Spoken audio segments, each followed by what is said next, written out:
নমস্কার বন্ধুরা, আমি সোমা গোপালের হেসেলে আপনাদের সবাইকে স্বাগত।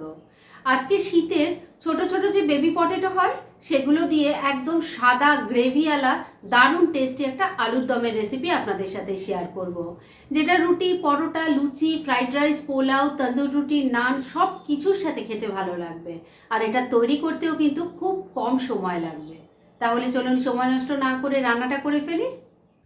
আজকে দুর্দান্ত স্বাদের একটা ছোট আলুর দমের রেসিপি আপনাদের সাথে শেয়ার করব। আর তার জন্য কড়াইয়ের মধ্যে রিফাইন অয়েল দিয়ে গরম করে নিয়েছি। এর মধ্যে এবার প্রথমে নুন দিয়ে দিলাম। এবার এর মধ্যে আলু ভেজে নেব। সেজন্য এখানে নিয়েছি 400 গ্রাম বেবি পটেটো আছে। আর এটা আমি প্রেসার কুকারে 2টো হুইসেল দিয়ে সেদ্ধ করে নিয়েছি। আর সেদ্ধ করার পর খোসা ছাড়িয়ে ফক দিয়ে একটু ফুটো ফুটো করে নিয়েছি, যাতে নুন মশলা ভালো করে ঢোকে।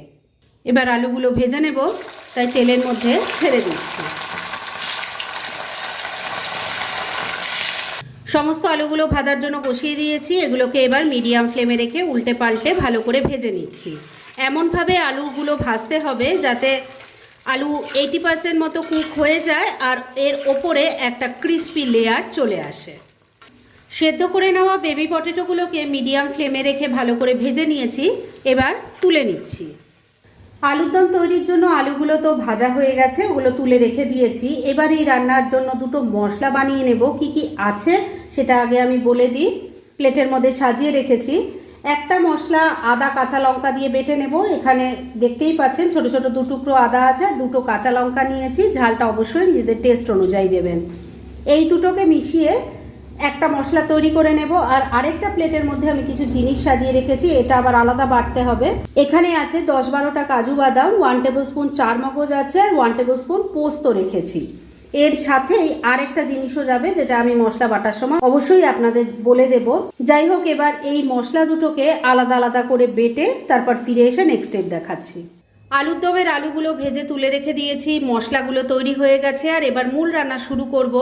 সেজন্যে আলু ভাজার পর অনেকটা কড়াইয়ে তেল ছিল, গ্রেভি তৈরির জন্য অত তেলের দরকার নেই, সেজন্য আমি কমিয়ে রেখে দিয়েছি। এখন কড়াইয়ে যতটুকু তেল আছে তার মধ্যেই বাকি রান্না হয়ে যাবে।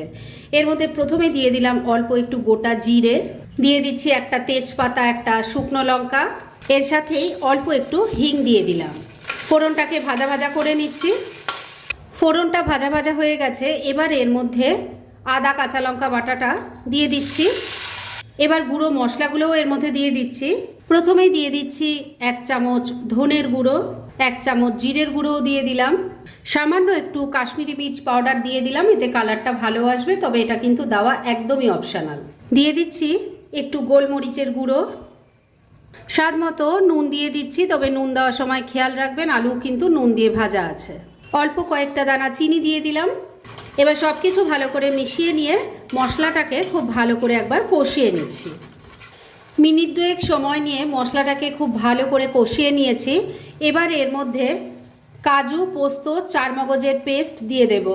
আর এটা বাটার সময় আমি বলেছিলাম এর মধ্যে আরেকটা জিনিস পড়বে, যেটা আমি এই মিক্সির জারের মধ্যে দিতে একদম ভুলে গেছি, তবে সেটা আলাদা করে এখন দিয়ে দিচ্ছি। কি সেটা আমি অবশ্যই দেখিয়ে দিচ্ছি। এই মশলাটা আগে দিয়ে দিলাম, সেটা হলো টক দই। এখানে আমি 2 টেবিল স্পুন টক দই অল্প জল দিয়ে ফেটিয়ে নিয়েছি। যখন মিক্সির জারে ওই চার মগজ, পোস্ত আর কাজু বাদামটা বাটবেন তখন এটা দিয়ে বেটে নিতে পারেন, বা আলাদা করে আমার মতো এভাবে ফেটিয়েও নিতে পারেন। তবে দেওয়ার সময় কিন্তু ফ্লেমটা একদম কমে করে তবেই দেবেন। সব কিছুকে ভালো করে মিশিয়ে নিয়ে মশলাটাকে আবারও একবার খুব ভালো করে কষিয়ে নিতে হবে। যত ভালো করে কষানো হবে তত কিন্তু এই রান্নার টেস্ট অসাধারণ হবে। মশলাটাকে খুব ভালো করে কষিয়ে নিয়েছি। এবার ভেজে রাখা আলুগুলো দিয়ে দিলাম, এর সাথে দিয়ে দিলাম একটুখানি মটরশুঁটি। সব কিছু খুব ভালো করে মশলার সাথে মিশিয়ে নিচ্ছি। বন্ধুরা, আপনারা আমার রেসিপি দেখার সাথে সাথে আমার ফেসবুক পেজ গোপালের হেসেল, তাতেও ভিজিট করতে পারেন। ডেসক্রিপশন বক্সে লিংক দেওয়া আছে। আলু মটরশুঁটিটা সব কিছুর সাথে খুব ভালো করে মিশিয়ে মিনিট 2 সময় নিয়ে একটু কষিয়ে নিয়েছি।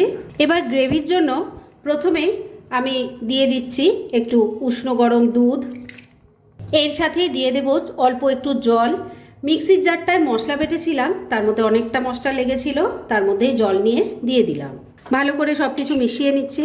বন্ধুরা, এই রান্নাটা খেতে এত টেস্টি হয়, সেটা একবার ট্রাই না করলে আপনারা বুঝতেই পারবেন না। আর এটা রুটি, পরোটা, লুচি, ফ্রাইড রাইস, পোলাও যার সাথে দেবেন তার সাথেই কিন্তু খেতে অসাধারণ লাগবে। আর সবাই খেয়ে কিন্তু আপনার প্রশংসাই করবে। সেটা একবার ট্রাই করুন, তাহলেই বুঝতে পারবেন। সব কিছু খুব ভালো করে মেশানো হয়ে গেছে। এবার ফ্লেমটাকে লো আর মিডিয়ামের মাঝামাঝি রেখে ঢাকা দিয়ে এটা রান্না করব। খুব বেশি সময় বন্ধুরা রান্না করতে হবেই না, কেননা আলু তো 80% কুক করাই আছে। সেজন্যে আমি লিডটা দিয়ে দিলাম আর 3-4 মিনিট রান্না করে নিচ্ছি। মিনিট 4 রান্নাটা করে নিয়েছি। এবার ঢাকা তুলছি। আমি কিন্তু মাঝে দুবার ঢাকা তুলে একটু নাড়াচাড়া করে দিয়েছিলাম আর নুন মিষ্টিটা চেক করে নিয়েছিলাম। রান্না কিন্তু মোটামুটি রেডি হয়ে এসছে। এবার শুধু শেষ পর্যায়ে এর মধ্যে দিয়ে দেব অল্প একটু গরম মশলার গুঁড়ো, এর সাথেই দিয়ে দিচ্ছি অল্প একটু ঘি। মিশিয়ে নিচ্ছি। ঘি গরম মশলাটা ভালো করে মিশিয়ে নিয়েছি। গ্যাসটা এবার বন্ধ করে দিলাম। দুর্দান্ত টেস্টি সাদা আলুর দম এবার একদম রেডি। এবার মিনিট 2-এর জন্য এটাকে স্ট্যান্ডিং টাইমে ঢাকা রেখে দিলাম আর তারপর সার্ভ করে আপনাদের দেখাচ্ছি। ফ্রেন্ডস, আমার আজকের এই দুর্দান্ত স্বাদের সাদা আলুর দম রেসিপি একদম রেডি হয়ে গেছে এবং আমি সার্ভ করে দিয়েছি। ভীষণ ইজি একটা রেসিপি, কিন্তু যেভাবে স্টেপ বাই স্টেপ আমি তৈরি করেছি ঠিক সেইভাবে যদি আপনারা তৈরি করেন খেতে কিন্তু তাহলে এটা অসাধারণ হবে। আর এটা রুটি, পরোটা, লুচি, ফ্রাইড রাইস, পোলাও, তন্দুর রুটি, নান সব কিছুর সাথে খেতে ভালো লাগবে। একবার ট্রাই করে দেখুন। আর এরকম ধরনের অনেক ভালো ভালো নিরামিষ রান্নার রেসিপি আপনারা গোপালের হেসেল সার্চ করলেই পেয়ে যাবেন, যার মধ্যে থেকে কিছু কিছু আমি সাজেস্টেড বক্সেও দিয়ে দেব, সেখান থেকেও আপনারা দেখে নিতে পারেন। তাই গোপালের হেসেল অবশ্যই ভিজিট করুন। আর আপনারা কেমন ধরনের রেসিপি চাইছেন সেটাও কিন্তু আমাকে জানাতে পারেন। আমি চেষ্টা করব সেই সব রেসিপিগুলো আপনাদের সাথে শেয়ার করার। আর আমার আজকের এই রেসিপি যদি আপনাদের ভালো লাগে আর ইউজফুল বলে মনে হয়, তাহলে যারা এখন আমার চ্যানেলটাকে সাবস্ক্রাইব করেননি তারা প্লিজ সাবস্ক্রাইব করুন। তাহলে আজকের মতো এখানেই শেষ করছি। পরদিন আবার এরকমই কোনো ভালো রেসিপি নিয়ে চলে আসব। আপনারা সবাই খুব ভালো থাকুন, সুস্থ থাকুন।